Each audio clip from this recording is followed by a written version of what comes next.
Nós vimos na introdução e na aula passada eu já falei do livro um pouco estrategicamente.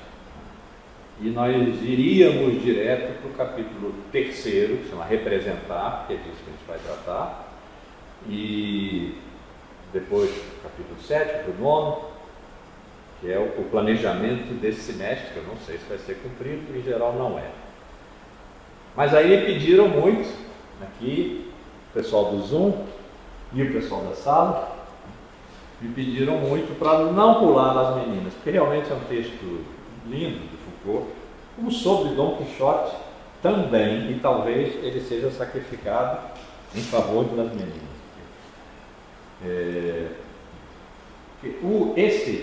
Las Meninas é esse quadro aqui, é esse quadro de Velázquez, pintor espanhol, vocês conhecem. Foucault usa como uma alegoria do que veio a ser a ordem da Idade Clássica, a passagem da ordem da semelhança, que eu pedi para vocês lerem tudo, né? Então, na prosa do mundo, que é um capítulo que nós não vamos ler aqui, está isso, das semelhanças. Quer dizer, que no Renascimento, que é o imediatamente anterior, é o século XVI, mas pode perfeitamente ser estendido mais para trás, para a Idade Média. O mundo se organizava segundo, e Foucault usou esse termo, prosa, segundo uma gramática, uma prosa do mundo, em que as articulações entre palavras e coisas, que afinal é do que se trata, né, eram regidas pelas semelhanças. Portanto, o jogo de identidade e diferença, que nos é tão familiar, que foi instituído lá no mais remoto passado nosso, da antiguidade. Foram os sofistas, de certa forma, no século V, que impuseram de maneira violenta o jogo de identidade e diferença, excluindo o diferente, que era a natureza. E depois Platão, Aristóteles, a metafísica toda, é um jogo de identidades e diferenças. E as coisas que são múltiplas têm uma unidade, uma identidade. Por exemplo, esse livro, já dei várias vezes esse exemplo, né? Esse livro é um livro, há vários livros, nessa sala há alguns livros como esse, ou seja, as palavras e as coisas, mas não são as palavras e as coisas, e no entanto eu digo as palavras e as coisas e posso apontar para qualquer um desses livros. Nessa multiplicidade, que significa as diferenças entre os diversos livros aqui presentes, que são todos eles as palavras e as coisas. E outros livros, talvez aqui presentes também, nas malas, nas mochilas de vocês, e por todo o universo civilizadamente habitado, né, nós dizemos o livro. Há uma essência de livro, isso é uma identidade. E depois há todos os livros em suas diferenças. Só entre as nossas palavras e as coisas aqui tem umas 3 diferenças. Não sei, o da Lilian talvez seja igual ao da Teresa, mas é diferente do meu, né? O seu. Então, o jogo de identidade e diferença é muito antigo. Mas, nas arqueologias, Foucault está trabalhando com um recorte temporal que é longo para quando se pensa a filosofia. Porque a filosofia foi o tempo todo um discurso sobre os universais, que não tem tempo. Então, é longo. Ele vai ao século XVII, de Descartes, e de todas as outras coisas que ali aconteceram. Por isso ele não faz uma história da filosofia, ele faz uma história dos sistemas de pensamento.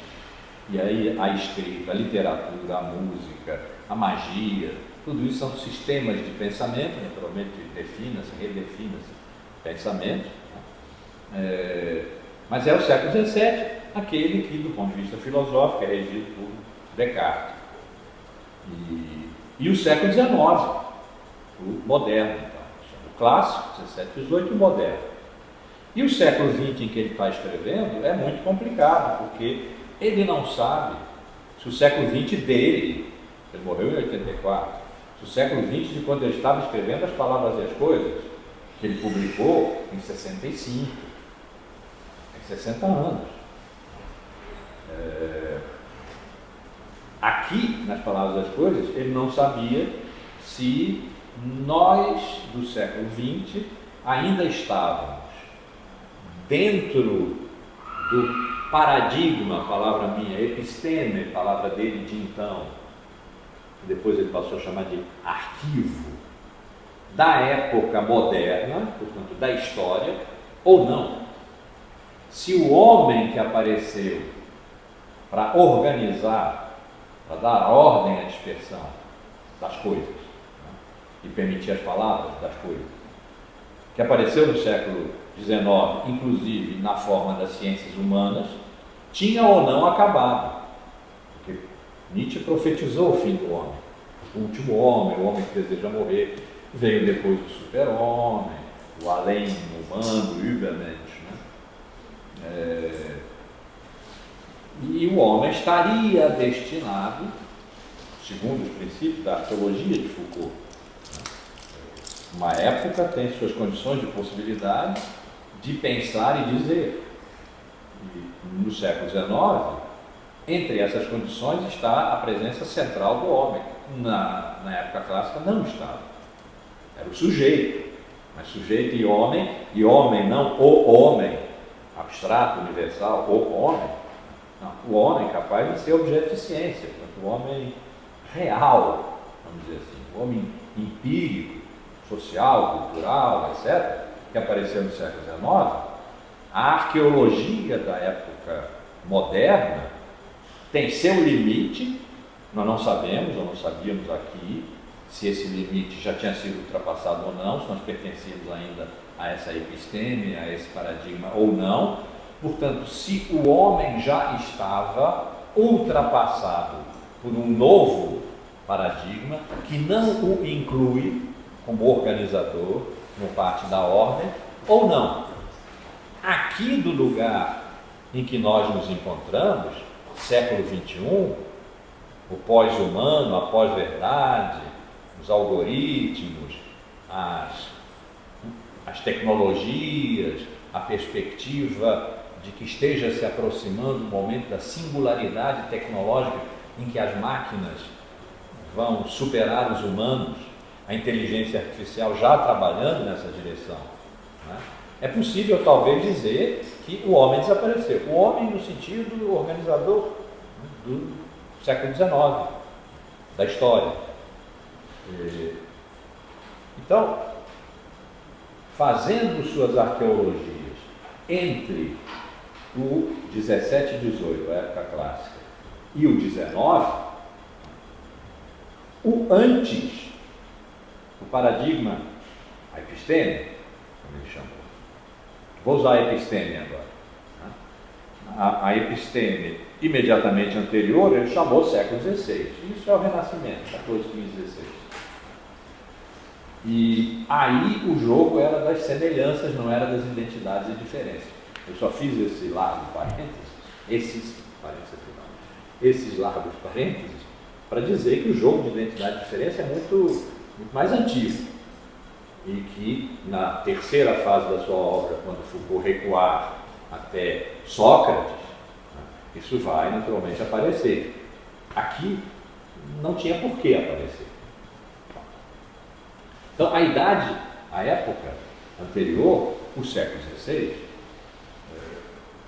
organizava tudo, a episteme dessa época era a organização de tudo por semelhanças, portanto por contiguidades que permitiam uma prosa do mundo, que é o título do capítulo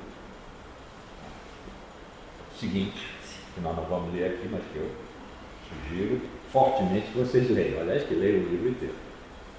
E semelhança significa: é possível conhecer o mundo se conhecer o cosmos, coisa que os cientistas fazem quando observam, calculam.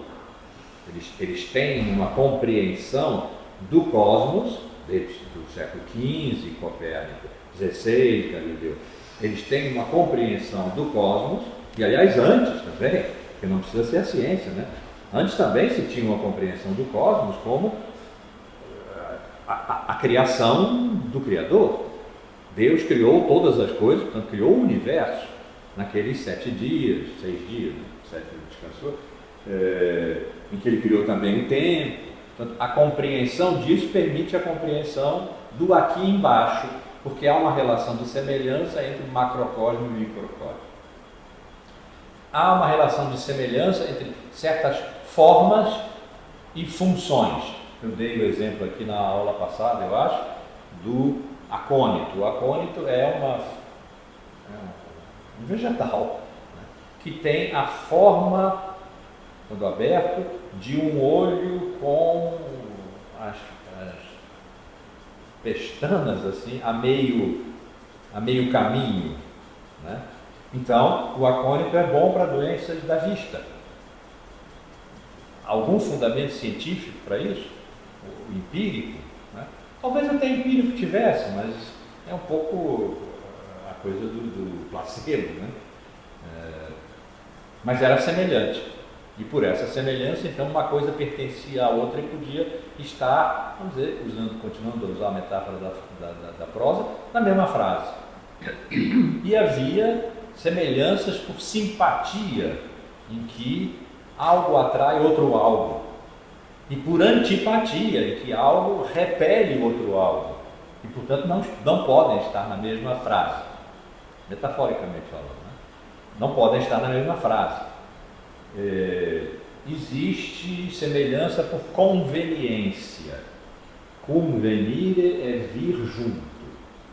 Então, as coisas que vêm da mesma procedência, que convêm, são convenientes uma à outra, têm uma semelhança positiva e podem ser encaixadas umas nas outras, não por aquilo que dizem de absoluto, de universal, de conceitual, como será depois, e como aliás tinha sido antes, né? Mas por aquilo que revelam de semelhante. Semelhança e dissemelhança foi a ordem anterior à da época clássica, essa de que as palavras e as coisas vão tratar. Então, esse quadro, As Meninas, é uma alegoria da passagem do mundo da semelhança para o mundo da representação. Aqui se trata, sobretudo, de representação. Ele está fazendo a introdução ao livro sobre a época clássica. E depois, mais para o final, moderno, século XIX. Vai se tratar aqui, sobretudo, de representação, mas de uma maneira muito complexa do que é representação, do que foi para essa época aqui representação, em que semelhanças, identidades e diferenças estão num equilíbrio, vamos chamar terminal, num equilíbrio terminal. As semelhanças vão sair fora e a identidade, o mesmo, que vai ser ocupado pela razão, né, na época clássica, está se introduzindo. Então, esse quadro ele escolheu para dar conta do jogo de semelhanças e identidades, sobretudo do jogo de identidades e diferenças, que aqui vai aparecer como o jogo de presença e ausência, de visibilidade e invisibilidade. O pano de fundo é esse, o visível e o invisível. E a ordem da representação está circulando aí, entre o visível e o invisível. Às vezes isso vai ser muito explícito, às vezes menos, mas chama a atenção desde já o pano de fundo. E que começa a ser apresentado logo na primeira página, no final dela, quando ele fala do pintor. O pintor está aqui, é Velázquez. Quando ele fala do pintor, ele diz: seu talhe escuro, sua roupa, seu talhe escuro, seu rosto claro, são meio termos entre o visível e o invisível, saindo da tela que nos escapa, dessa tela que nos escapa, essa aqui, que está de costas para o espectador, está de costas para o modelo. O que está sendo pintado nessa tela é uma representação de algo que não está presente, que é, portanto, invisível na tela, mas é visível na tela que é invisível para nós. Nós só vemos dela a sua armação, seu fundo, e não aquilo que Velázquez está pondo nela. Nesse momento, ele se afastou da tela, claramente para olhar para o modelo, aqui fora, que é o mesmo lugar em que nós, os espectadores, olhamos para a tela.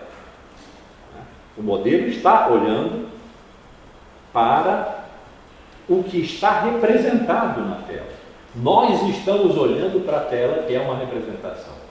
Quando vamos ao Museu do Prado, olhamos para essa tela, ela é uma representação. O modelo está olhando para a mesma coisa que nós estamos olhando, mas não como uma tela. Ele também está vendo o fundo da tela, ele está vendo Velázquez, e a infanta, e as duas aias, e os anões, e o cachorro. Provavelmente está vendo o quadro lá no fundo, o espelho lá no fundo, que é importante. E essa pessoa aqui, que pode estar entrando, pode estar saindo, do quadro para fora. Ele está vendo tudo isso como um real. Nós vemos a mesma coisa como uma representação. Estamos no mesmo lugar, mas não no mesmo regime de visibilidade. Então, nesse momento, Velázquez, como que saiu do quadro que nós estamos vendo para olhar para o modelo que está ausente do quadro, mas está presente na tela que ele está pintando. Ele está olhando, né? Está com o pincel suspenso, vai decidir qual é a cor na paleta, ou vai fazer aquela coisa que os pintores fazem, assim, botar o pincel, para calcular o tamanho do rosto e tal. Então, saindo dessa tela que nos escapa, ele emerge aos nossos olhos. Mas quando, dentro de pouco, der um passo para a direita dele, né, furtando-se aos nossos olhares, achar-se-á colocado bem em face da tela que está pintando. Entrará nessa região onde seu quadro, esse, negligenciado por um instante, se ele vai tornar de novo visível, sem sombra nem reticência. Como se o pintor não pudesse ser ao mesmo tempo visto no quadro em que está representado, esse que nós vemos, e ver aquele em que se aplica a representar alguma coisa. Quando ele está olhando para o modelo, ele não está olhando para o quadro. Aí nós o vemos. Quando ele estiver olhando para o quadro, ele desaparecerá aos olhos do modelo e aos nossos olhos. São dois regimes aí de visibilidade e invisibilidade, porque o modelo está em situação real, nós estamos em situação representacional. Estamos vendo a mesma coisa, mas em duas dimensões diferentes. Então, ele, o pintor, reina no limiar dessas duas visibilidades incompatíveis. O pintor olha o rosto ligeiramente virado e a cabeça inclinada para o ombro. Fixa um ponto invisível, mas que nós, espectadores, podemos facilmente determinar, pois que esse ponto somos nós mesmos, nosso corpo, nosso rosto, nossos olhos. Quando olhamos o quadro o pintor está olhando para nós. Aliás, há quadros pintados de uma tal maneira que, em qualquer posição que se olhe o quadro, alguém do quadro está olhando para nós. Né? Aqui não é bem esse sentido. Se eu recuar para trás, ele vai estar olhando para cá. Ele está olhando para a Teresa, basicamente. Né? Você está no lugar do rei. Então, o espetáculo que ele observa, etc, etc.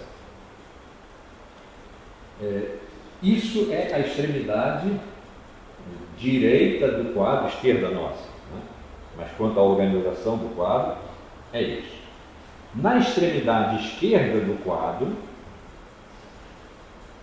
a nossa esquerda mesmo. Na extremidade esquerda do quadro, a grande tela virada exerce a isso a segunda função. Obstinadamente invisível, impede que seja alguma vez determinável ou definitivamente estabelecida a relação dos olhares. Nós olhamos o pintor que nos olha. O pintor pode olhar a tela e nós não podemos. Então, esse jogo aí de visibilidade e invisibilidade é fundamental.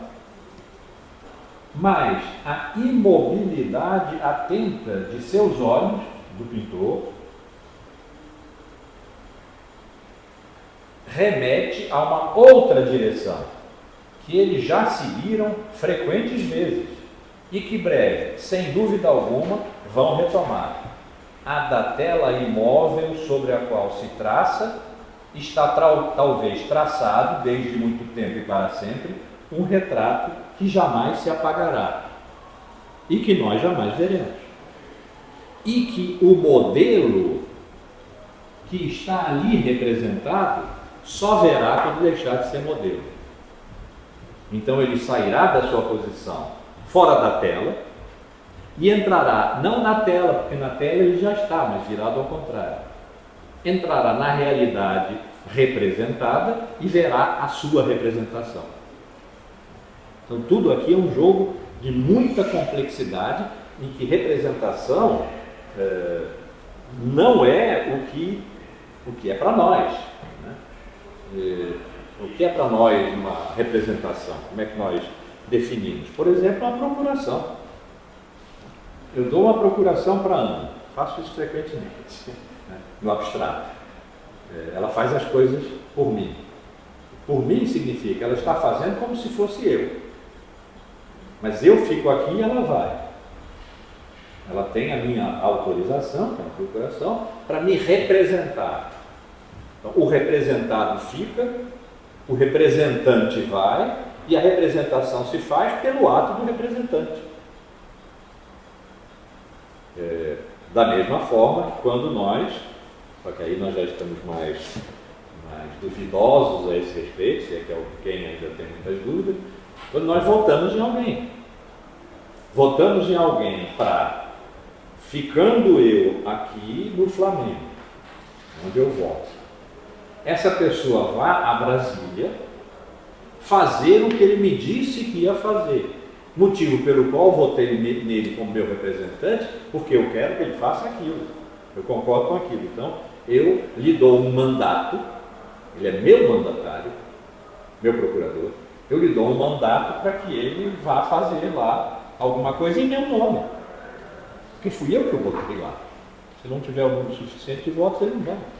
Fui eu que o botei lá. Mas ele não faz.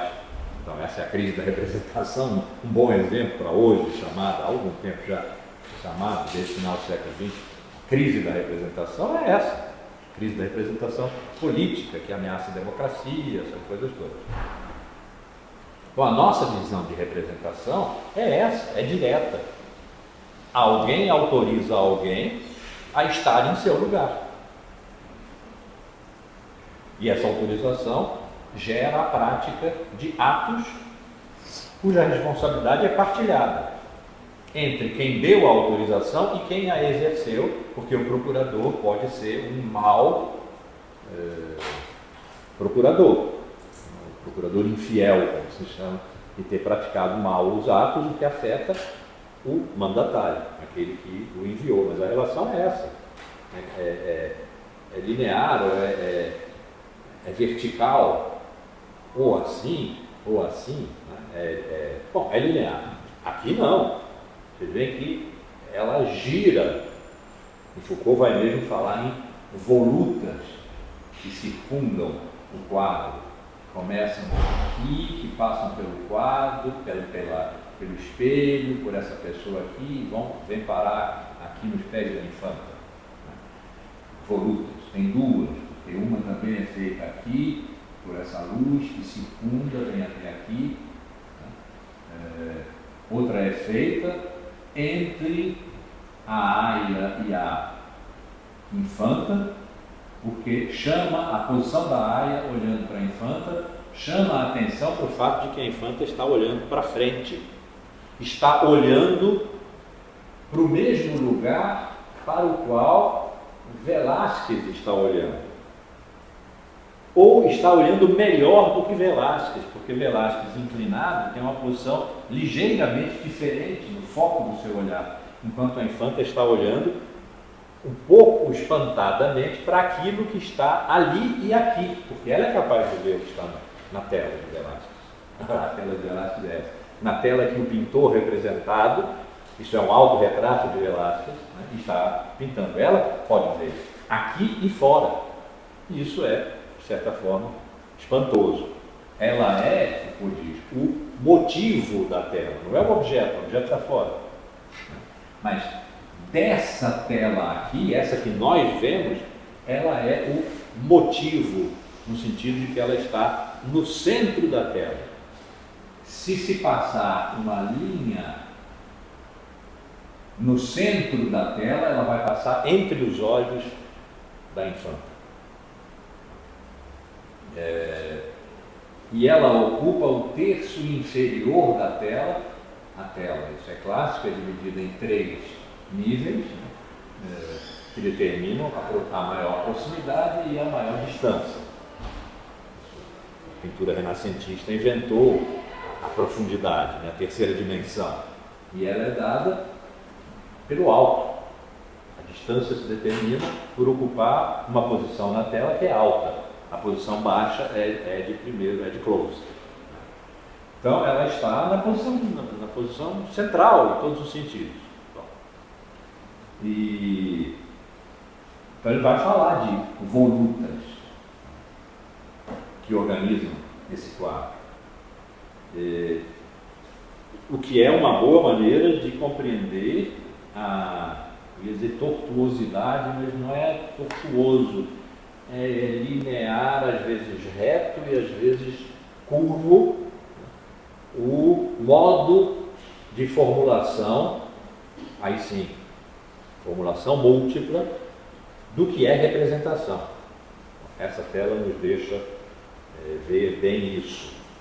E como o que ele vai dizer é que a episteme da Idade Clássica, da época clássica, é a representação, então cuidemo-nos de não pensar a representação como o que ela é para nós desde o século XIX da história, ou hoje, de modo que quando se fala hoje crise da representação, segunda crise da representação, porque a primeira teria sido a passagem da Idade Clássica para o moderno, da representação para a história, né?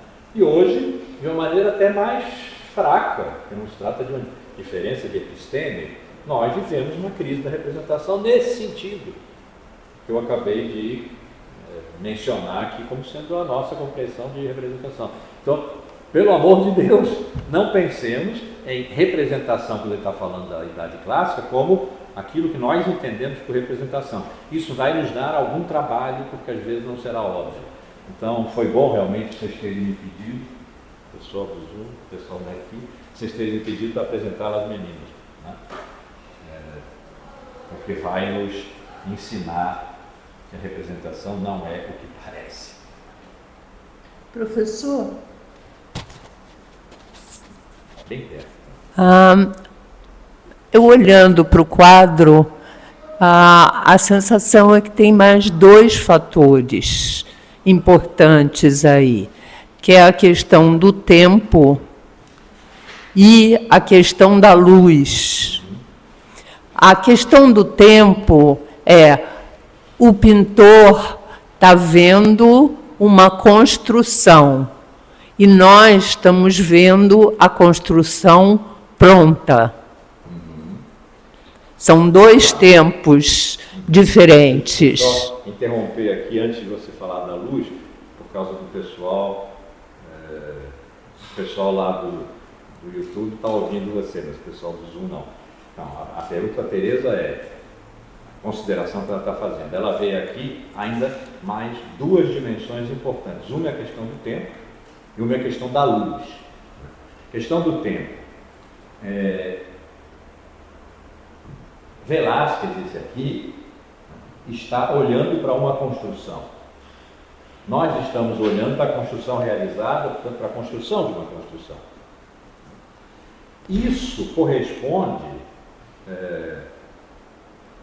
àquilo que eu já tinha mencionado, não tendo, no entanto, me dado conta de que era do tempo que eu estava falando. A diferença entre o modelo que está presente no mesmo tempo em que a representação está sendo produzida e nós que muito tempo depois estamos diante dessa representação concluída na posição de espectadores para as quais aparentemente o pintor está olhando, mas nós já estamos vendo o resultado desse olhar que não foi sobre nós, foi sobre um modelo que é como se estivesse imaginariamente do nosso lado. Então, realmente, sem essa diferença de tempos, a representação não se completa. E a segunda é a importância da luz. A visibilidade e a importância vem da luminosidade. A infanta, por exemplo, ela é toda visível. O rosto do Velázquez é visível no meio de uma escuridão. E a luminosidade dos dois personagens ao lado dela, das aias, fazem como se fosse uma auréola nela, que chamam atenção para ela. E, além disso, o que o pintor está vendo não é a cena, é um reflexo da cena. Então, nós seríamos um espelho que revela a ele o que ele próprio está vendo, porque ele não tem como ver o que ele está pintando, porque ele está atrás. Então, aqui na frente, a suposição é que existe um espelho. Então, ele não vê o real, ele vê em si uma representação, um reflexo do real num espelho. Então, a questão da luz. Foucault trabalhou bastante a questão da luz aqui. A Tereza está acrescentando a essa reflexão do Foucault o seguinte, é que, a rigor, esse Velázquez não vê o real. Ele vê como que num espelho aquilo que ele vai, por sua vez, espelhar na sua tela. O real está no lugar em que nós estamos. Esteve no lugar em que nós estamos, mas só vai passar para cá. Isso, nós vemos como se estivéssemos atrás do espelho. Sim, Patrícia. Isso, vemos como se estivéssemos atrás do espelho. Mas sobre a luz, como ela incide, como vem dessa janela aqui, que nós só vemos pelo lado, e como daqui se espalha, eu não sei até se ele não usou a palavra auréola para falar da infanta, né? Que está toda iluminada, nesse sentido é que ela é o motivo.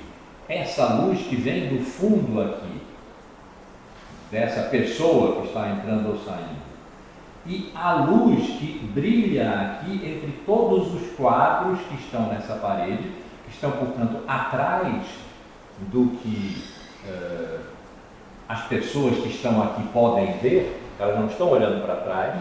Há atrás delas uma parede cheia de quadros, dos quais não se vê nada, menos de um. em que se vê algo. Esse quadro não é um quadro, ele é um espelho. O que se espelha nesse espelho é o que está fora. É o rei, Filipe IV e a rainha, e nada mais.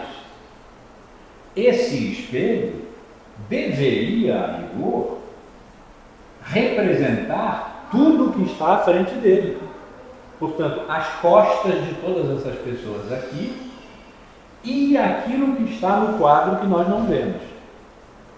Mas ele só espelha o que está fora do quadro.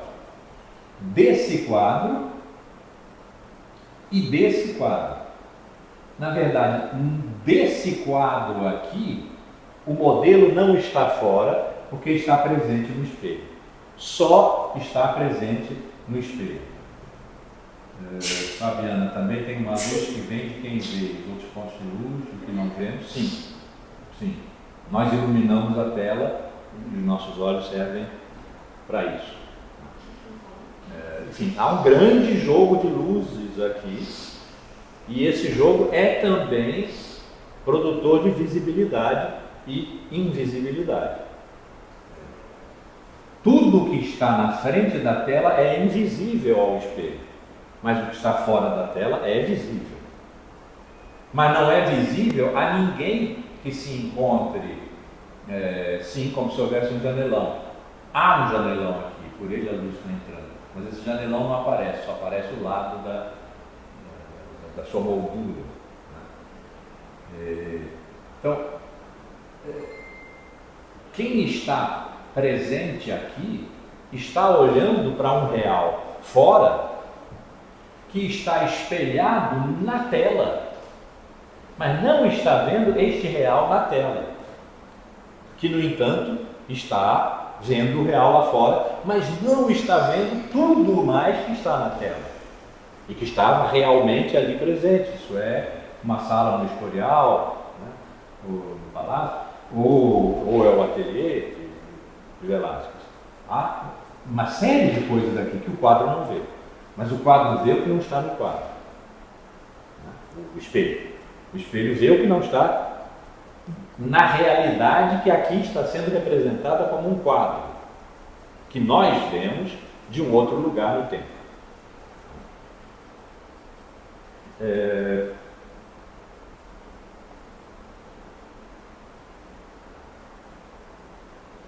Inundando a cena, quero dizer, tanto a sala quanto a tela. Vamos começar um pouco antes. Da direita, derrama-se por uma janela invisível o puro volume de uma luz que torna visível toda a representação. De novo, o jogo de visível e invisível. À esquerda, estende-se a superfície que encobre do outro lado da sua textura demasiado visível a representação que ela contém. O outro lado de um reflexo. De todas, bom, e aí, já que ele está falando de reflexo, ele vai falar do espelho. Ele diz, no fundo, uma série de quadros, entre todos esses elementos que não são visíveis, são visíveis como quadros, mas ninguém sabe o que está representado neles, é irrelevante. Entre todos esses elementos destinados a oferecer representações, mas que as contestam, que não as mostram, as recusam, as esquivam por sua posição ou sua distância, esse é o único que funciona com toda a honestidade e que dá a ver o que deve mostrar. A despeito do seu distanciamento, que é o mesmo dos quadros, a despeito da sombra que o envolve, mas não é um quadro, é um espelho. Ele oferece, enfim, esse encantamento do duplo. Essa questão do duplo vai aparecer várias vezes quando ele estiver tratando da representação na Idade Clássica. Nós vamos ter no 9º capítulo uma parte dele destinada à compreensão do que é o duplo, mas isso vai estar disseminado pelos outros capítulos também. Ele oferece, enfim, esse encantamento do duplo, que tanto as pinturas afastadas quanto a luz do primeiro plano com a tela irônica, recusável. De todas as representações que o quadro representa, ele é a única visível, mas ninguém o olha. Já disse isso. As outras personagens do quadro estão, na maioria, voltadas também elas para o que se deve passar à frente. Não estão olhando para trás, não estão vendo esse espelho desolado, pequeno retângulo brilhante, que nada mais é senão a visibilidade, mas sem nenhum olhar capaz de apossar-se dela. Torná-la atual. E comprazer-se no fruto subitamente amadurecido do seu espetáculo. Fazer aparecer aquilo que há. Vamos dizer, antigamente isso seria chamado o real. Aquilo que está aqui fora, não sei se lembram do triângulo de Ogden e Richards, né, que representou o pensamento realista da linguística, o pensamento social. Havia um referente fora, não na ordem da linguagem, representado. Esse é um outro sentido de representação. Representado por algo que, na ordem da linguagem, nós chamamos de significado, e que se expressa por um significante, uma palavra, uma imagem, o que for. Então, a palavra, a imagem, já que estamos tratando aqui de imagem, é a expressão de um significado que tem um referente externo. Aqui também há um referente externo, que é o rei, mas ele está ausente, duplamente ausente, porque ele não está representado no quadro como poderia ser se o quadro, ele diz isso no momento, se o quadro se estendesse para fora, o rei apareceria. Então ele não está nem na tela que nós vemos, nem na tela que nós não vemos, porque Velázquez pode não ter começado ainda a sua pintura, né? E a tela pode estar vazia, jamais saberemos. E ele é o nosso duplo, né? Ele seria o nosso duplo, porque ele vê o que a gente vê. Isso. E ele é um vulto. Isso. Ele não mostra os traços dele. Ele é uma coisa assim mais iluminada. Ele vê num lugar em que nós também vemos, algo que nós não vemos, embora estivesse nesse mesmo lugar, mas em outro tempo. É como se ele visse realmente algo que nós só vemos representado, mas representado não vemos. Jogo de novo, visibilidades e invisibilidades. E, como eu já disse, o espelho, como que ele acabou de chamar o espelho de honesto, né? Honestamente, o espelho devia representar as costas de tudo que está aqui, mas ele não faz. Então, ele está aqui numa posição de duplicar o que está fora. O que está fora da tela. Não do que está na tela, ou melhor, no ambiente em que uma tela está sendo pintada e que para nós é uma tela. Mas para todo mundo que está presente aqui não é. A tela é essa. Né?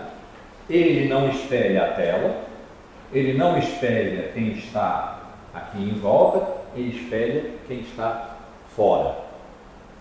Ele vê o que nós não vemos. E ele não vê o que nós vemos.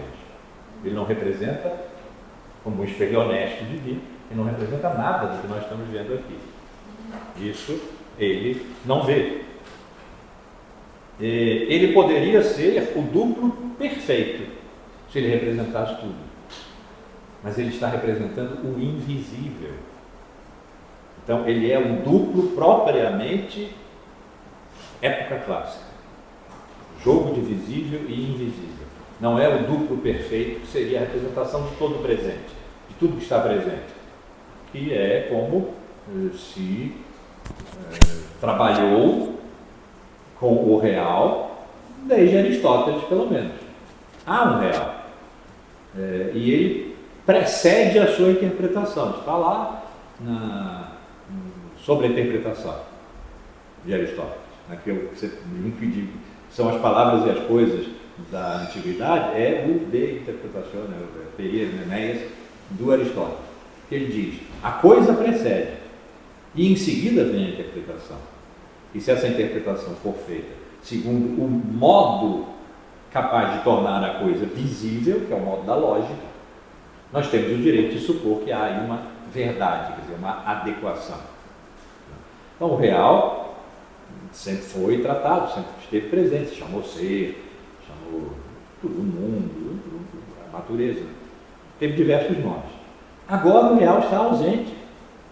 E isso vai ser um leitmotiv da época clássica. Quando Descartes disser, século XVII, época clássica estourando, disser que as coisas aí fora, pode ser até que não existam, porque elas vêm pelos sentidos e os sentidos enganam. E onde é então que está o real? Na mente. E está como ideias. E essas ideias são inatas, não dependem em nada do real externo. Portanto, não são sua representação no sentido nosso e no sentido aristotélico. Bora aí com restrições, né? São outra coisa as ideias. Mas o que elas fazem é representarem-se umas às outras, e Descartes cria, inclusive, a ficção do teatro filosófico. Diz, há um teatro em que as ideias são os atores e atrizes. Esse teatro tem um espectador só, que é o sujeito. Um homúnculo que está sentado vendo as ideias se representarem. Nós ainda temos o sentido de representação teatral. Não é? É uma mostração. Então, as ideias estão ali se mostrando e se combinando. E o sujeito está vendo aquelas que podem se combinar e aquelas que não podem. E quando as que não podem se combinam, vamos dizer, ele vai. Porque depois isso vai impedir que as ideias se tornem claras e distintas e possam se estabelecer em discursos. Discursos que não representam as coisas lá fora, representam as combinações das ideias. Então é um outro jogo de representação que está começando a ser ensaiado aqui numa obra pictórica da qual o real está fora e duplamente invisível, porque está fora e porque está numa tela que nós não vemos. Uma coisa que eu achei interessante nesse texto é que me lembrou muito até achei aqui o Arnolfini, o retrato do casal Arnolfini, que tem um espelho no final da imagem, e aí nesse espelho o pintor se coloca e ele coloca tudo que teoricamente estaria naquela imagem, né? Então ele coloca os ombros de costas do casal, então é um pouco tipo o oposto em alguns sentidos daí, porque ele traz essa representação bem fiel, teoricamente, ao real. Que o Foucault ele faz uma referência à pintura holandesa, sim. em que esse tipo de representação ocorria. Exato. Né? Ocorrerá. Um pouquinho. Não, são contemporâneos. Mas esse quadro do casal é um espelho curvo, né? Então, assim, é um reflexo um pouco distorcido. Não, só estou comentando que esse quadro do casal, que ela comentou, o espelho do fundo ele é curvo, não é diferente desse que é plano. Então, assim, é um reflexo, mas não é como nós vemos, né? Ele tem uma distorção, não é um fidedigno, assim. Né? Vou levar em consideração. E tem o terceiro tempo também, que é o rei e a rainha olhando o que é real, diferente de nós, que olhamos uma construção do real, não? Que é basicamente o que você disse, né? Não. O rei e a rainha estão num tempo em que eles estão olhando como real isso que nós olhamos como representação, porque é uma construção que nós só podemos ver depois de concluída. Portanto, num outro tempo. Nós não podemos estar no lugar do rei. Embora, visualmente, ocupemos esse mesmo lugar, mas depois. Sempre só depois. Então, esse espelho atravessa todo o campo da representação, negligenciando o que aí poderia captar e restitui a visibilidade ao que permanece fora de todo olhar. De novo, o jogo aqui de visibilidade e invisibilidade. O espelho assegura uma metátese da visibilidade que incide ao mesmo tempo sobre o espaço representado no quadro e sua natureza de representação. Faz ver no centro da tela aquilo que do quadro é duas vezes necessariamente invisível. Metátese é uma troca de fonemas numa palavra, como estupro e estrupo, por exemplo, né? Eu não sei exatamente em que sentido Foucault está usando aqui para qualificar o espelho. Bem, e finalmente, o que o espelho mostra, e nós podemos reconhecer, já era mais ou menos deduzível pelo fato de que está aqui a infanta e ela está olhando para o pai e para a mãe. Ela está sendo servida como a infanta. Portanto, essa é uma cena de realeza. E no quadro dá para ver que é o rei Felipe IV e Dona Mariana, Rainha Mariana. Esses são nomes próprios, que constituiriam indícios úteis, evitariam designações ambíguas, mas esses nomes são irredutíveis às suas imagens. Por mais que se diga o que se vê não se aloja jamais no que se diz. E por mais que se faça ver o que se está dizendo por imagens, metáforas, comparações, o lugar onde estas resplandecem não é aquele que os olhos descortinam, mas aquele que as sucessões da sintaxe definem. Então aqui está começando a introduzir a questão do nome em relação à coisa, as palavras das coisas. É uma questão muito antiga, está num diálogo de Platão, possivelmente está para a cultura ocidental, né? Pela primeira vez num diálogo de Platão, que é o Crátilo, em que se pergunta se os nomes são convenientes, quer dizer, tem a mesma procedência, das coisas, ou se são convenções. E há uma longa discussão sobre isso, e é a primeira vez que a possibilidade de que as palavras que se usam para dizer as coisas sejam mera convenção e, portanto, não sejam os nomes das coisas, está sendo formulada, e a questão das palavras e das coisas já começa aí. É quando as palavras e as coisas não pertencem mais ao mesmo universo lexical. E o que ele está dizendo aqui é, nós podemos saber que, pelos nomes próprios, que aqui se trata do rei e da rainha, e discorrer sobre isso. Mas isso absolutamente não coincide com o que nós estamos vendo.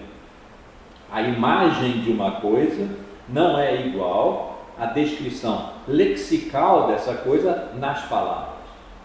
As palavras e as coisas não coincidem, porque no meio está a imagem, e imagem é representação, e representação é um jogo de presença e ausência, de visibilidade e invisibilidade.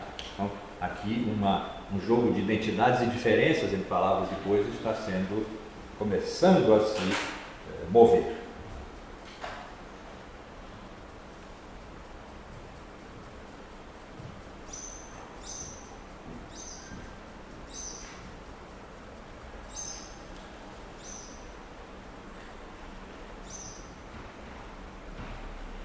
É preciso, pois, fingir não saber quem se refletirá no fundo do espelho e interrogar esse reflexo ao nível da sua existência.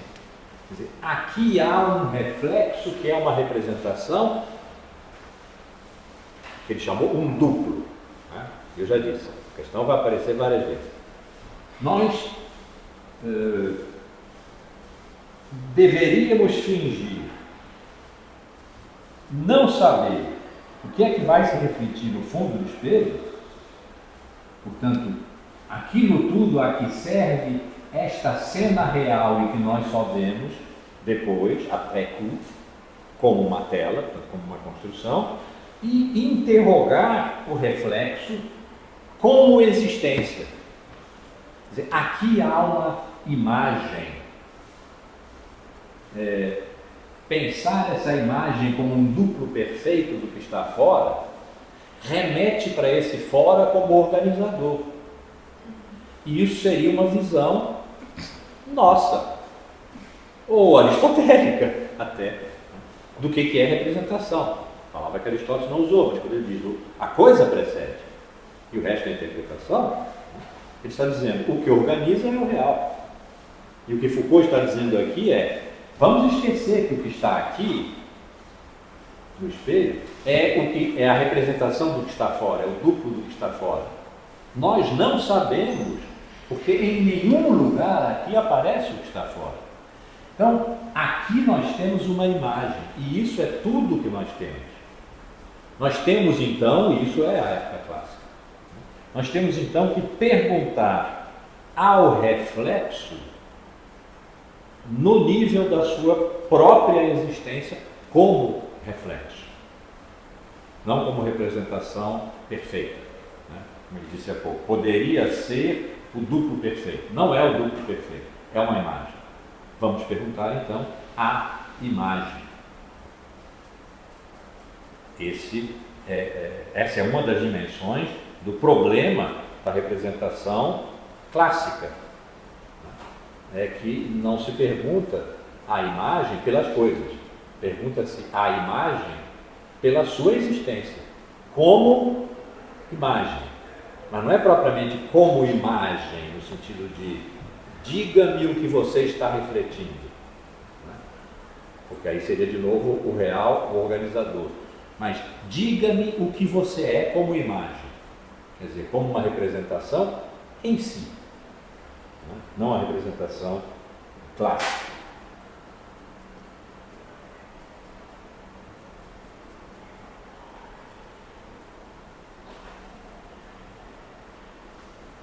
E há ainda no fundo, portanto, olhando toda a cena por trás, tanto quanto o espelho, né? E iluminado como o espelho, porque tem uma porta aberta aqui, alguém, um observador, que está na posição inversa do observador que nós somos aqui, e do próprio modelo, que não era um observador, né? Mas que poderia estar na posição de observar, curiosamente, esta cena aqui, não a sua representação como tela, mas esta cena aqui como real.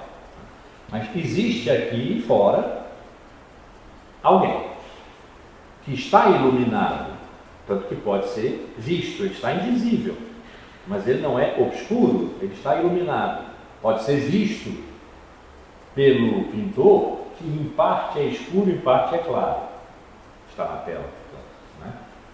Para fazer aparecer aqui. Há uma outra iluminação aqui no fundo, mas essa está na posição oposta ao do representado.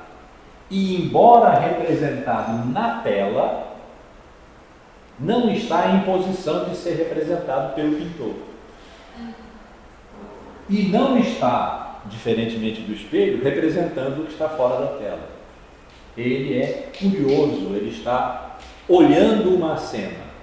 Ele pode estar saindo dela ou entrando nela. É difícil dizer, aparentemente ele está saindo porque o pé direito está num degrau acima, mas ele pode também estar descendo como quem olha assim, para trás. De qualquer maneira, ele está num limiar entre dentro e fora, entre visível e invisível. Ele pode desaparecer. Daqui a alguns instantes ele subir alguns degraus. Ele pode ter estado aqui o tempo inteiro, mas não sabemos mais, porque não está mais. Ele está numa posição entre o visível e o invisível, e ele está olhando para aquilo que nós não vemos, tanto quanto não vemos o quadro, as costas das pessoas que estão ali presentes. Então, E o que a gente só está vendo no reflexo, que é o rei e a rainha, e ele está vendo. Ele, embora esteja olhando mais para o pintor, tem a mesma capacidade do espelho de olhar para quem está fora. Ele possivelmente não está tão interessado em ver quem está fora quanto em observar a cena que aqui está, pela direção do olhar dele. Mas ele pode olhar. Ele está olhando assim, como se fosse na direção do pintor. Mas nesse caso ele está vendo o que nós não vemos, ele está vendo o que está na tela. Sim. Né? Sim. Ele está vendo tudo o que nós não vemos, o que está na tela e as costas dessas pessoas. E o que nós vemos é o que está no fundo e que as pessoas que nós vemos de frente não estão olhando. Esse observador está vendo tudo que está à frente dele e que o quadro não representa, o espelho não representa, e inclusive o quadro, porque ele está visivelmente olhando na direção do quadro, vendo o que nós não vemos.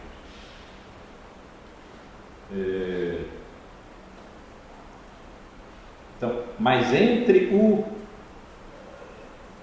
espelho e ele há uma diferença. Ele está ali em carne e osso, ele não é imagem. Ele é imagem para nós, porque nós estamos olhando um quadro. Mas isto aqui sendo uma realidade da qual o modelo está excluído, mas é incluído porque vai para uma tela que nós não vemos, né?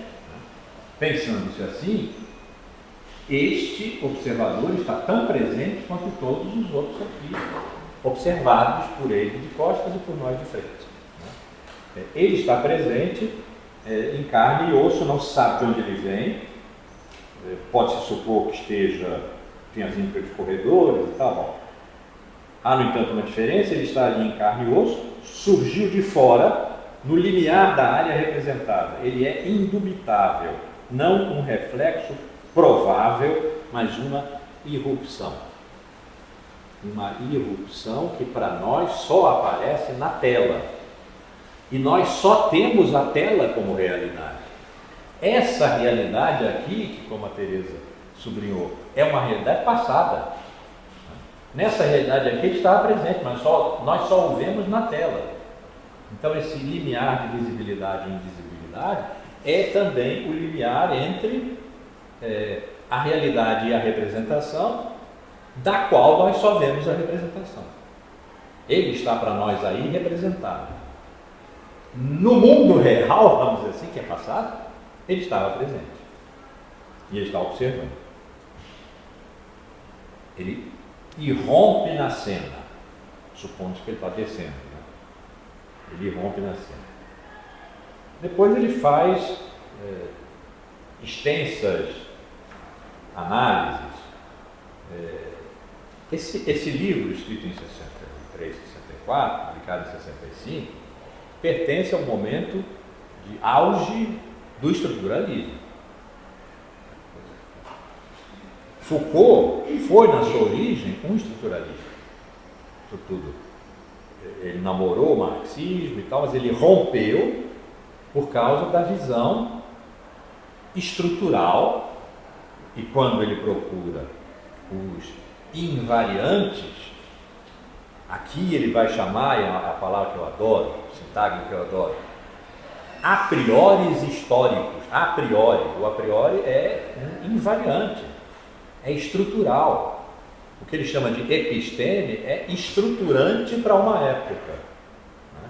Então ele é um estruturalista acima do estruturalismo, que fazia aquelas coisas do em cima, embaixo, direita, esquerda, dentro e fora, mas ele está fazendo uma coisa semelhante. E nas páginas seguintes ele vai fazer isso abundantemente, como um estruturalista raiz, não Nutella, que nunca foi. Então, por exemplo, ele vai decupar o quadro como uma cruz de Santo André, que é aquele X onde as pessoas eram crucificadas com os dois braços para cima e as duas pernas abertas, mais ou menos como o homem vitruviano, só que em posição um pouco mais desconfortável. Um X que percorre a tela e passa pelo olhar da infanta, vem do pé do quadro invertido, né, a este observador, que vai na direção da luz, e passando pela linha do olhar da infanta, vem até esse pé aqui, onde está o cachorro, que, como ele diz, não está olhando para nada. Esse é o único elemento ali que poderia ser um real, um não representado. Porque o que está fazendo com que tudo isso aqui seja representação é que todo mundo está olhando em alguma direção. Está representando para si alguma coisa. A aia olha atentamente para a infanta olha atentamente para fora. Essa aia também se curva aqui para atender a infanta. O pintor olha, esse estranho aqui olha, todo mundo está olhando. Mas o cachorro está olhando para baixo, ele não tem movimento. Então aqui tem uma cruz de Santo André passando pelo rosto da infanta, que organiza a esquerda e a direita, em cima e embaixo. Isso é caracteristicamente uma descrição estruturalista clássica. O estruturalismo acabou quando se percebeu que ele não incluía de nenhuma forma a história, porque a estrutura é invariante, não tem tempo. Então, o nome da questão que fechou a tentativa estruturalista de fazer uma filosofia grudada na ciência, nas ciências humanas, sobretudo, mas também na biologia, porque o DNA é a estrutura da vida.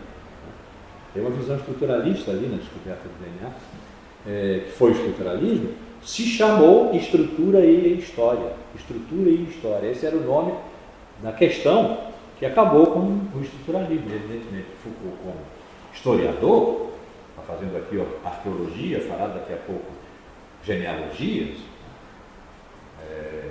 e está sempre fazendo o diagnóstico do presente, portanto está pensando no tempo, e o tempo tinha que sair mesmo. Mas aqui ele ainda faz, está em 63, 64, ainda faz uma descrição, não é uma análise. Da análise, a descrição estrutural está razoável, é bastante ausente, ela não é necessária, mas ele achou talvez necessário, porque tratava-se de um quadro, de algo que se dá a uma visibilidade, né? Estruturar essa visibilidade de uma maneira que os seus companheiros de escola e contemporâneos estavam fazendo. Bom, eu já adiantei aqui algumas coisas em relação à infanta.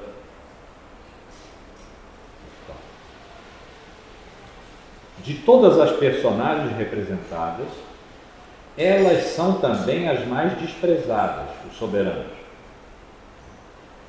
Pois ninguém presta atenção a esse reflexo que se esgueira por trás de todo mundo e se introduz silenciosamente por um espaço insuspeitado.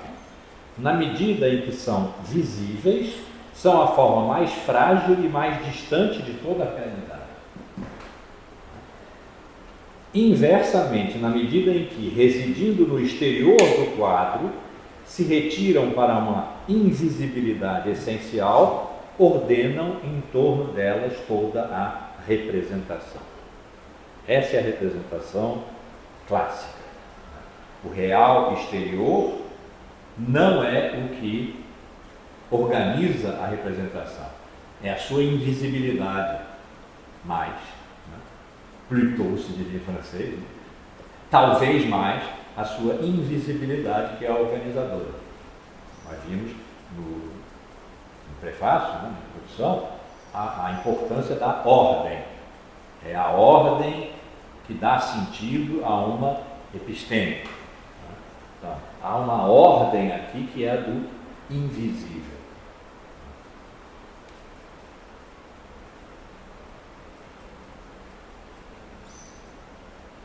Bom, é o rei, a rainha, as funções do olhar.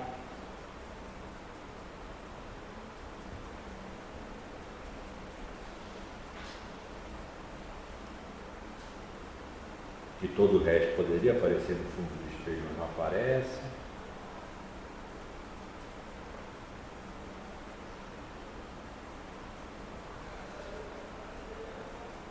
Na grande voluta que percorria o perímetro do ateliê, e que vai ao espelho, né? Fiz assim, porque aqui está a luz, né?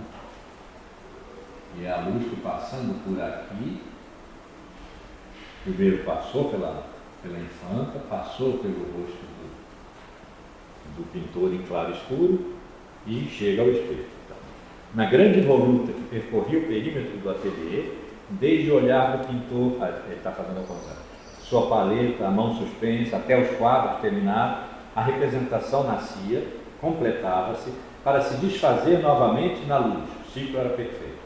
Em contrapartida, as linhas que atravessam a profundidade do quadro são incompletas. Falta a todas uma parte do seu trajeto, são escuras. Essa lacuna é devida à ausência do rei, a ausência que é um artifício do pintor. Mas esse artifício recobre e designa um lugar vago que é imediato, o do pintor e o do espectador quando olha ou compõe o quadro. Ele está olhando para nós estamos olhando para ele. É que nesse quadro, talvez, como em toda a representação de que ele é, por assim dizer, a essência manifestada, representação clássica,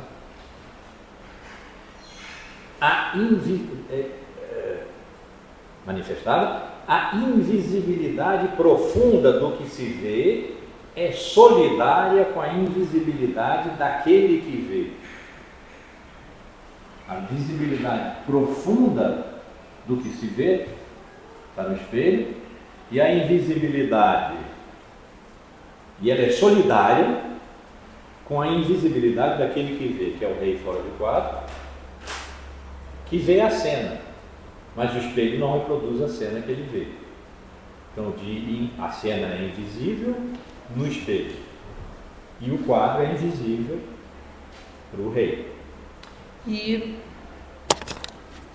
na verdade, ele é quase invisível ao vulto, mas ele é que dá o significado de toda a cena. Sim.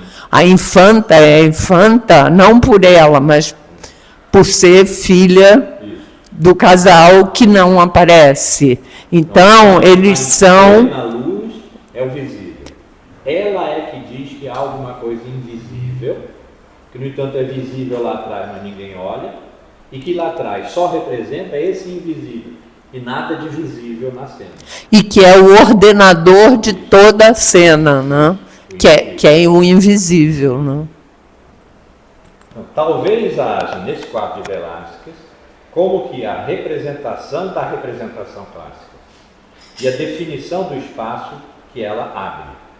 Com efeito, ela intenta representar-se a si mesma em todos os seus elementos, com suas imagens, os olhares aos quais ela se oferece, os rostos que torna visíveis, os gestos que a fazem nascer. Mas aí, nessa dispersão, ela reúne e exibe em conjunto, por todas as partes, um vazio essencial que é imperiosamente indicado. O desaparecimento necessário daquilo que a funda, daquele a quem ela se assemelha e daquele a cujos olhos ela não passa de semelhança. Então, o que está acontecendo aqui é que o rei que está fora e que olha para essa cena como uma cena de semelhança. E os atos todos, que ele descreveu aqui, que olham para o rei como uma semelhança que vai aparecer aqui na tela. Esse jogo de visibilidade e invisibilidade, tornando a relação entre imagem e coisas, palavras e coisas, tensa, está sempre nesse limiar. E esse cidadão aqui atrás expressa isso. Ele está entrando na tela, saindo da tela, está entrando na cena e saindo da cena. O jogo de semelhança está começando aí a se desfazer. E esse sujeito mesmo, aquele a quem ela se assemelha e de cujos olhos ela não passa de semelhança. Esse sujeito mesmo, que é o mesmo, ou seja, que é o real, né? Foi emitido, o real não está mais presente. O exemplo que eu dei há pouco do Descartes torna isso bem visível, porque é filosofia, ali é sujeito e objeto. O objeto são as ideias na mente. Portanto, são representação de representação, não representação de coisa. O objeto não é o objeto real lá fora. O objeto é o objeto de pensamento. Essa expressão começa a aparecer aí. Objeto de pensamento, o objeto de conhecimento não é o objeto lá fora. São as ideias que são objetos uma da outra. E livre, enfim, dessa relação que a acorrentava, a representação pode se dar como pura representação. Isso que vai ser o modelo, o paradigma, o conjunto das condições de possibilidade, de pensabilidade, de dissibilidade da época clássica que ele vai começar a analisar tão logo percorra, né, um pouco essa distinção. Ele está falando aqui agora na distinção entre semelhança e representação. Ela não pode ficar em 3 frases. Então, o capítulo seguinte, a prosa do mundo, é uma remissão ao tempo da semelhança. E em seguida, o capítulo 3, que é o que nós vamos ver, por onde vamos começar a representar, aí também se trata de um basculamento, como se diz em francês, né? A báscula é uma... Nós temos o basculante, né? Que é uma janela que bascula, ou seja, que gira, né? Que vai e vem. Então há um basculamento aqui, no começo da época da representação, que ele vai representar, por sua vez, pelo Dom Quixote. Eu disse que talvez a gente não fizesse, mas vai fazer sim. Também merece. E aí pronto, aí ele vai entrar na ordem. Agora vamos estar em plena época clássica, a ordem, que é o fundamental, a representação do signo, portanto, vai estabelecer aqui uma dimensão de linguagem que não precisava haver antes, né? Porque agora a linguagem é o próprio lugar da representação, não é o real. Então, a representação reduplicada, que é linguagem de linguagem, a imaginação, a imaginação da semelhança, mas é imaginação, portanto é formulação em imagem, portanto representação na idade clássica, ciência da verdade, etc. É o que nos aguarda então na sequência. Essa foi uma aula atípica, né? Sempre que eu vou falar em algum lugar, perguntam, vai precisar de técnica, de código? Não. Falar de filosofia, é cuspidis. Hoje não foi. Fizemos uma imagem aqui, eu achei simpático, mas não é típico. E espero que vocês tenham se divertido, eu me diverti, o pessoal aqui, e que o pessoal aí do YouTube também se divirta. Então, bem, pessoal, acabamos. Eu receei, eu marquei aqui em amarelo, porque o livro está todo marcado, claro, de estudo, né? Mas aí eu marquei com aquele marcador amarelo, assim, as coisas que não podiam deixar de ser ditas hoje, porque senão isso ia levar 3 aulas. E acho que deu, né? Deu uma visão razoável de uma introdução à época com a qual nós vamos lidar agora, sem o que não poderíamos lidar com a época que nos é imediatamente anterior, que é o século XIX, o século da história, que nós não sabemos se nos é imediatamente anterior, porque nós não estamos mais no momento em que Foucault não tinha certeza de se a época moderna, o moderno da história e o homem como centro ainda estão valendo para a nossa episteme. Nossa dele no momento em que ele publicou esse livro, em que ele diz isso. No livro seguinte, que é não foi traduzido, então é Le Discours Philosophique, ele já fala da possibilidade de fazer uma arqueologia da sua época. Isso é 66, em cima das palavras das coisas, da sua época. E como seria isso possível? Porque nós não podemos fazer arqueologia a não ser de uma época que já acabou, né? Quer fazer história. Porque nós dispomos hoje do arquivo dos arquivos. O arquivo foi como ele veio a chamar episteme, né? Porque episteme ainda tem muito uma ressonância de epistemologia, de conhecimento do objeto externo, de teoria da ciência, da verdade, etc., que ele não estava fazendo. Então, a partir da resposta ao círculo de epistemologia, que perguntou a ele, onde é que você pisa para dizer essas coisas, né? E dizer que está fazendo história, mas não é epistemologia, não é história da filosofia, não é história das ideias. Então tem uma resposta ao ciclo de epistemologia que depois gerou um livro que é a Arqueologia do Saber. E aí ele parou de usar episteme, aí ele fala em discurso, constelação discursiva, enunciados, função enunciativa e arquivos. Ele acabou se fixando em arquivos, e nesse livro, 66, ele diz, nós estamos numa época em que dispomos do arquivo dos arquivos, que eu leio sempre como, nós chegamos ao fim do tempo em que as arqueologias podem ser feitas, vamos fazer a última arqueologia do arquivo dos arquivos, que é a nossa época.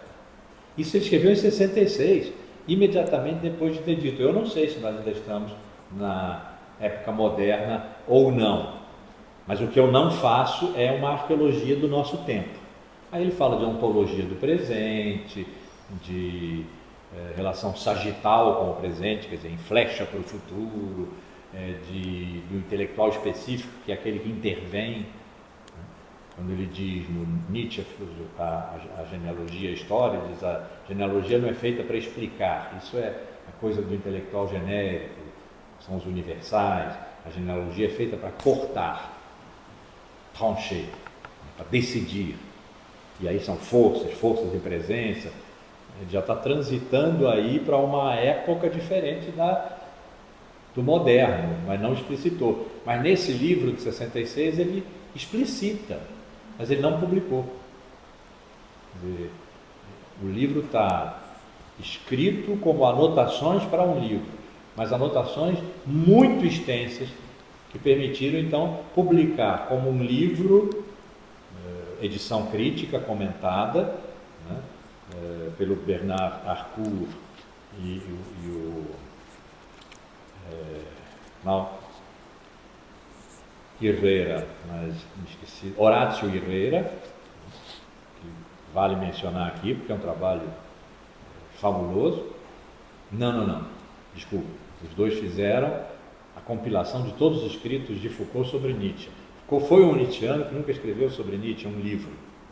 Então agora nós temos esse livro, Nietzsche de Foucault, que é uma compilação de cursos, de artigos e tal que ele deu. Esse é que foi organizado pelo Harcourt e o Herrera. Não me lembro quem organizou o Discours Philosophique, mas aí tem uma série de comentários, mas ele está muito inteiro como livro. Podia ter sido concluído e publicado, mas Foucault estava adiante de Foucault naquele.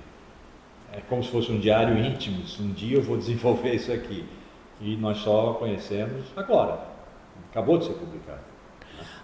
Professor, eu vejo, eu não saberia, mas o seu último, a sua última leitura, o último que eu não sei reproduzir agora, o último trecho que você leu do livro, me remeteu para a nossa era da inteligência artificial. E a gente tem o mesmo jogo de tempo do Velázquez construindo um quadro que a gente já vai ver pronto, em que havia, tudo isso era muito incipiente, para um momento em que tudo isso já está instalado. Então, a gente já está vendo um quadro pronto do que o Foucault estava esboçando naquela época, para Perfeito. olhar para trás, e a gente também está olhando para trás para o Foucault. Estado com à frente. E me A lembrei, ação do presente que a gente colhe no diagnóstico, do qual o pensamento tem que começar, né? Isso é Foucault, lendo Nietzsche, Nietzsche nos ensinou, pela primeira vez em toda a história da filosofia, que o pensamento começa por um diagnóstico do presente, profetizar o instante. E é por isso que se fazem genealogias, e não histórias verdadeiras, né? Clássicas, porque nós estamos interessados na inquietação do presente. E me parece que hoje a inquietação do presente é a possibilidade de não haver futuro. Quando se diz que a história acabou, não é tanto que o passado... A bateria está acabando. Bom, espero que não acabe antes de 2 minutos. Não é tanto que o passado deixou de ser causa do presente, né? Foi o que o século XIX nos ensinou. O passado é causa do presente, a relação dos tempos é de causa e efeito. É que não haja mais futuro, que o futuro não seja mais do que a repetição do presente. E isso é inquietante, e isso nos faz estar num lugar cuja história nós precisamos contar genealogicamente, isso significa questionadoramente, porque decorre de uma inquietação, decorre de um diagnóstico inquietante do presente, mas também olhando para o futuro, porque o futuro nos aparece como distópico. E me lembrou também, eu recebi um post de um prêmio Nobel, na cerimônia de entrega do Nobel, um inglês, um físico inglês, que faz um discurso, e a última frase dele é: a inteligência artificial não é mais uma ficção científica. É muito inquietante, e ele termina, já é realidade. Não é mais, é que nem, sei lá, o Júlio Verne. 20 mil personagens, né? A Teresa estava fazendo considerações agora que, na verdade, continuam a primeira que ela fez sobre a dimensão do estar sendo construído, já construído, a dimensão dos tempos, e finalizou agora com o discurso de um prêmio Nobel de física, né? De física, que termina dizendo: a inteligência artificial não é mais ficção científica, já é uma realidade. E eu fiz referência ao momento de que aparentemente nós estamos nos aproximando, né? E que muitos temem, que é o da chamada singularidade. A singularidade é quando as leis param de funcionar. Uma singularidade física, cosmológica, é, por exemplo, um buraco negro. O buraco negro não é regido por nenhuma lei da física, né? Ele é um mistério do universo. Então, uma singularidade tecnológica é aquela em que as leis do humano param de funcionar e a tecnologia nos ultrapassa. Eu duvido, porque as tecnologias não têm capacidade da grande imperfeição do corpo, da nossa animalidade. Nós temos que deixar a animalidade voltar. Animal racional, ok, nós fomos razão o tempo inteiro e não quisemos ser animal o tempo inteiro. Temos que deixar voltar o animal em nós, pelo menos desde a pandemia, em que um animal nos contaminou, como outro animal, teve uma zoonose ali, né? Então, o retorno do animal é o retorno das pulsões, dos instintos, de uma sexualidade que não está submetida a valores, mas que é a força instauradora dos corpos, do prazer. Então, deixar o corpo entrar. A máquina não tem prazer, a máquina não goza, e não é capaz das grandes imperfeições do corpo.